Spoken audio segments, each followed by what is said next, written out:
Semaglutide और टर्जेपेटाइड दोनों का लाइसेंस लंबे समय तक वजन घटाने के लिए है, क्योंकि ये लंबे समय तक वजन घटाने के लिए लाइसेंस प्राप्त है। क्योंकि मोटापा एक पुरानी बीमारी है, ये ऐसी बीमारी नहीं है जहां आप वजन कम करते हैं और फिर छोड़ देते हैं। ये मधुमेह और उच्च रक्तचाप की तरह ही एक बीमारी है। तो उच्च रक्तचाप वाले लोगों में जब आप ये दवाएं लेते हैं, तो आपका डॉक्टर आपकी सभी दवाएं बंद नहीं करने वाला है। आपका डॉक्टर दवा कम कर सकता है, लेकिन आपको फॉलो अप के लिए वापस आते रहना होगा, क्योंकि उच्च रक्तचाप एक पुरानी स्थिति है। इसी तरह यदि आपको मधुमेह है, तो आपको अपने डॉक्टर के पास वापस जाते रहना होगा। आप दवा कम कर सकते हैं, दवा बढ़ा सकते हैं, आप जारी रख सकते हैं, लेकिन आप फॉलो अप कभी बंद नहीं कर सकते। आपको ये सोचना शुरू करना होगा कि मोटापा एक पुरानी बीमारी है, इसलिए ये हमेशा चलती रहेगी। लेकिन मैं खुद पर नियंत्रण कैसे रख सकता हूँ?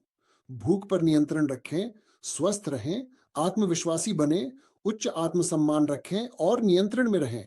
और यही तरकीब है। तरकीब ये है कि आपको नियंत्रण में रहने की आवश्यकता है। किस चीज़ का नियंत्रण? भावनाओं पर नियंत्रण, भूख पर नियंत्रण, समय पर नियंत्रण, पर्यावरण पर नियंत्रण, और यही आपका लक्ष्य होना चाहिए। तो ये दवा जो करती है, वो आपकी मदद करती है। मैं ये बार-बार इसलिए कह रहा हूँ क्योंकि मेरे कुछ मरीज ऐसे हैं जो सबसे अधिक खुराक पर हैं।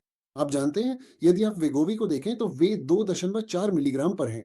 यदि आप मोंजारो को देखें तो वे 15 मिलीग्राम पर है। वर्तमान में ये सबसे अधिक खुराक है। लेकिन यूके में उन्हें वेगोवी की 7.2 मिलीग्राम तक की खुराक मिलने लगी है।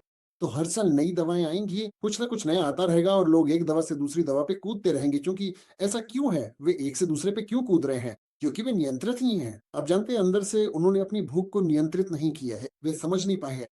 वे आंख बंद करके ये दवाएं ले रहे हैं।